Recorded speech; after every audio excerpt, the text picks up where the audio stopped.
प्रिय विद्यार्थी मित्र हो, आज आपण पाठ क्रमांक 22 पाहणार आहोत. आपल्या पाठाचे नाव आहे वाचूया लिहूया. चला तर मग पाहू काय दिलं आहे या पाठामध्ये. सर्वप्रथम इथे एक आंब्याचं चित्र दिलेलं आहे आणि आंब्याच्या चित्राबद्दल आपल्याला काही माहिती दिलेली आहे, काही अक्षरं दिलेली आहेत. ती अक्षरं वाचून त्या आंब्याविषयी आपल्याला संपूर्ण माहिती सांगायची आहे. ती माहिती आपल्याला बॉक्समध्ये दिलेली आहे. मग हिंट आहे, काही वर्ड्स आपल्याला दिलेले आहेत जाणून घेण्यासाठी की हे काय आहे, कसलं चित्र आहे वगैरे वगैरे. ओके, चला तर पाहूया. मग पहिलं चित्र जे आहे ते आंबा आहे. आंब्याविषयी कोणकोणते शब्द दिलेले आहेत आपल्याला. ते एक फळ आहे, रंग, वास, राजा, आमरस, आमराई. हे त्याच्याबद्दलची थोडी स्पष्टीकरण म्हणजे काही त्याच्याबद्दल माहिती देणारे शब्द आहेत. आता हे सगळे शब्द मिळून आपल्याला त्याच्याबद्दल माहिती लिहायची आहे. मग तिथे माहिती तयार झालेली आहे. काय बरं आहे ती माहिती बघूया. मी आहे आंबा, सगळे मला फळांचा राजा म्हणतात. मी पिकलो की माझा रंग बदलतो. काय सांगितलं आहे सर्वप्रथम, जसं आपल्याला शब्द दिलेले आहेत तसं पहा. मी आहे आंबा. आंबा आपल्याला काय सांगतो, तर मी आंबा आहे, मी फळांचा राजा आहे, म्हणजेच मी सगळ्यात मोठा आणि श्रेष्ठ आहे. मी पिकलो की माझा रंग बदलतो आणि छान वास येतो. मी मोठा झालो, पिकलो की काय होतो, माझा रंग बदलतो. पहिला आंब्याचा रंग कसा असतो, हिरवा. मग हळूहळू जसा तो मोठा होत जातो आकाराने, तसं त्याचा रंग बदलून कसा होतो, तर पिवळ्या कलरचा होतो आणि त्याला छान असा वास येतो. माझ्यात रस तयार होतो. माझ्या गोड रसाला आमरस म्हणतात. आता इथे शब्द दिलेला आहे आमरस. मग आंब्याचा जो रस आहे, जो गोड असा रस आहे, त्यालाच काय म्हटलं जातं, तर आमरस म्हटलं जातं. पुढे हापूस, पायरी, केशर, खोक्या, गोटी, चिकुड्या अशी माझी काही नावे आहेत. आंबा काय सांगतोय, माझी कोणकोणती नावे आहेत, तर पायरी, केशर, खोक्या, गोटी आणि चिकुल्या अशी माझी नावं आहेत. आंब्याईत आंब्याची खूप झाडे असतात. आंबा काय सांगतो, तर आंब्याईमध्ये आंब्याची खूप सारी झाडे असतात आणि माझी वेगवेगळ्या प्रकारची नावं आहेत. मी पिवळ्या कलरचा असतो आणि मला छान असा गोड रस असतो. हो की नाही. आता आपल्याला इथे एक आंब्याविषयी गाणं दिलेलं आहे. बघा काय आहे, ही कृती जी आहे ही तुम्ही विद्यार्थ्यांनी करायची आहे. एक गाणं मिळवण्यासाठी आपल्याला सांगितलं आहे.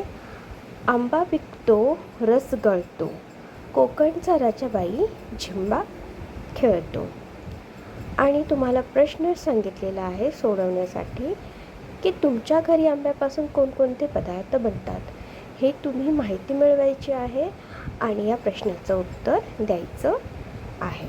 आता आपण अशाच प्रकारचं पुढचं चित्र पाहणार आहोत आणि त्या चित्राबद्दल आपल्याला काय माहिती दिलेली आहे ते जाणून घेणार आहोत. बघा, पुढचं चित्र कसलं आहे, तर सायकलचं आहे. मग सायकलविषयी कोणकोणते शब्द आपल्याला दिलेले आहेत, ते शब्द घेऊन आपल्याला सायकलविषयीची माहिती तयार करायची आहे.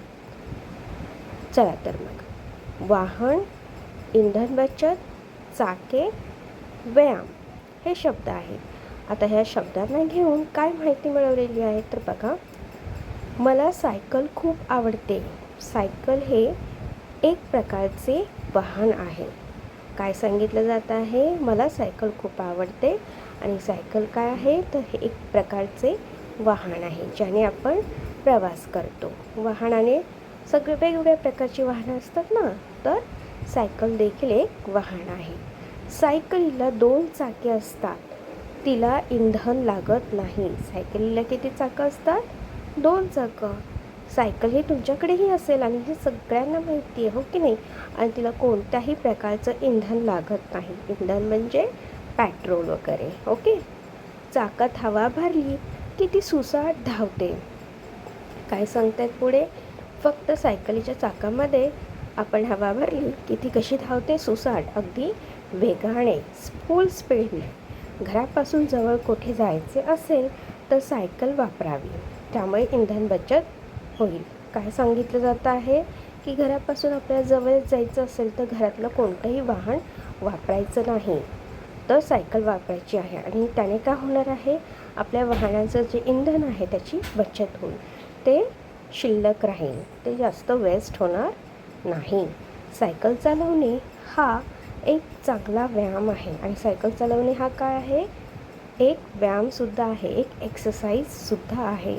फक्त सायकल आपण आपल्या कामासाठी नाही तर आपल्या शरीर उपयोगासाठी देखील वापरू शकतो, हो की नाही?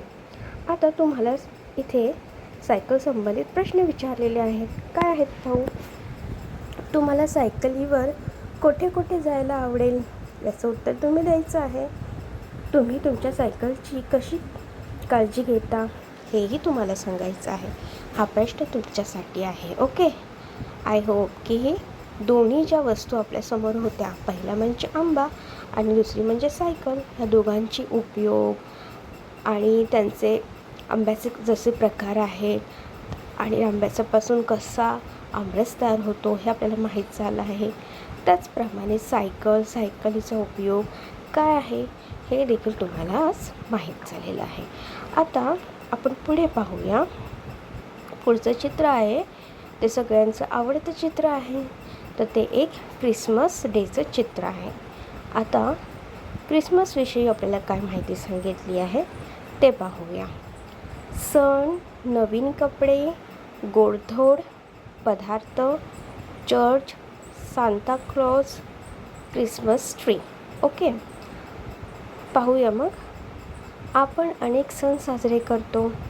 तसेच ख्रिश्चन बांधव प्रभू येशूचा जन्मदिवस नाताळ सण म्हणून साजरा करतात, बरोबर की नाही? आपण खूप सारे सण साजरा करतो. त्याचप्रमाणे ख्रिश्चन लोक कोणता सण साजरा करतात? तर प्रभू येशूचा जन्मदिवस म्हणून नाताळ हा सण साजरा करतात. ते या सणाला नवीन कपडे घालतात, चर्चमध्ये जातात, प्रार्थना करतात. ज्याप्रमाणे आपण आपल्या वेगवेगळ्या सणांना, दिवाळीला म्हणा किंवा गणपतीला म्हणा, ज्याप्रमाणे आपण सजावट करतो, नवीन कपडे घालतो, गोडधोड पदार्थ घरी करतो, त्याचप्रमाणे ख्रिश्चन लोक कोणत्या सणाला हे सर्व करतात? तर क्रिसमसला, ओके. ते चर्चमध्ये जातात, प्रार्थना करतात, एकमेकांना शुभेच्छा देतात. शुभेच्छा देताना मेरी क्रिसमस असे म्हणतात. काय म्हणतात ते? मेरी क्रिसमस. आपण काय म्हणतो? हॅपी दिवाळी, हॅपी दसरा, हो की नाही? त्याचप्रमाणे ते काय म्हणतात? तर मेरी क्रिसमस. क्रिसमस ट्रीवर दिव्यांच्या माळा, फुले, चांदणी यांची सुंदर सजावट करतात. कसली कसली सजावट असते? तर दिव्यांच्या माळा असतात, फुले असतात आणि स्टार, चांदणी म्हणजेच काय? तर स्टार, हे सगळं सजावटीचं साहित्य असतं. आपल्या मनातील इच्छा सांता क्लॉज पूर्ण करतो असे मुलांना वाटते. या सणाच्या दिवशी घरात डोनट, केक यांसारखे गोडधोड पदार्थ बनवले जातात. कोणकोणते पदार्थ आहे? तर डोनट आणि केक.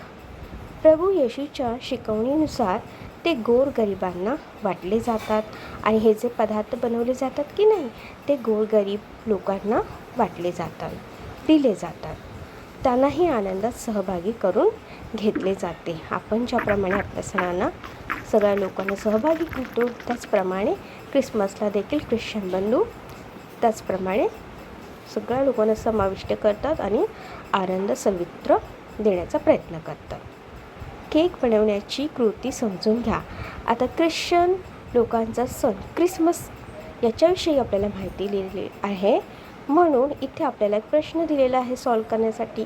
काय प्रश्न दिलेला आहे? तर केक बनवण्याची कृती समजून घ्या. केक कसा बनवतात त्याची काय स्टेप्स आहेत हे तुम्हाला शिकायचं आहे. तर नक्की घरी हे करून पहा. ओके. आता शेवटचं चित्र पहा. एका माशाचं चित्र आहे. ओके. आणि माशाविषयी कोणकोणते शब्द दिलेले आहेत हे शब्द वाचून आपल्याला माशाविषयी माहिती लिहायची आहे, समजून घ्यायची आहे. इथे दिलेली आहे आपल्याला. प्राणी आहे, शेपूट आहे, कीटक, खाणे, मानवाचे अन्न इत्यादी शब्द. ओके. बरं, पाहूया तर. मी आहे मासा, मी समुद्र, नदी, तलावाच्या पाण्यात राहतो. मासा आपल्याला काय सांगतोय की मी आहे मासा, मी समुद्र, नदी, तलावाच्या पाण्यात राहतो. माझे राहण्याचे ठिकाणं कोणते आहेत?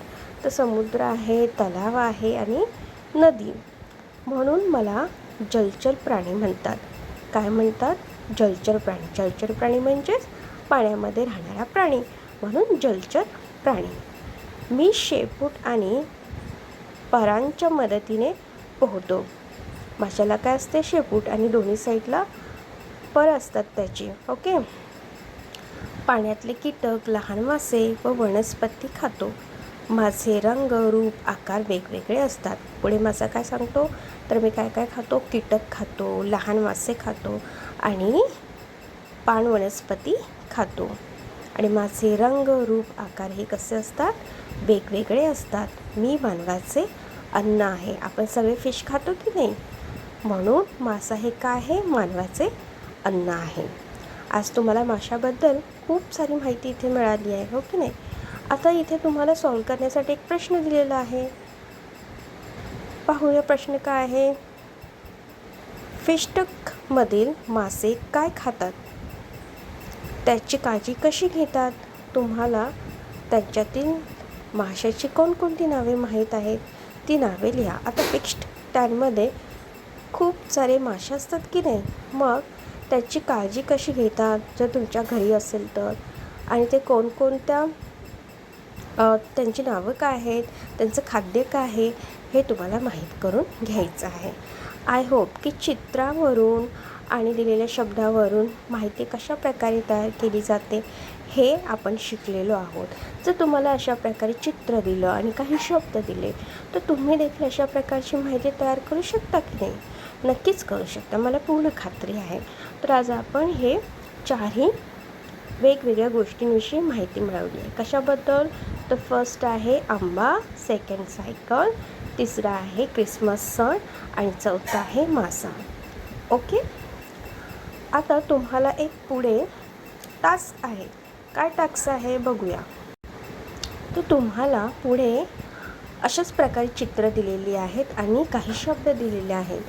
ते शब्द तुम्ही नीट समजून घ्यायचं आहे आणि दिलेल्या चित्राची माहिती मिळवण्याचा प्रयत्न करायचा आहे आणि ते प्रश्न तुमच्या वहीत सॉल्व करायचे आहे. आय होप की तुम्ही नक्कीच कराल. आणि आपला हा जो व्हिडिओ आहे तुम्हाला आवडला असल्यास चॅनलला नक्की सबस्क्राईब करा. थँक्यू.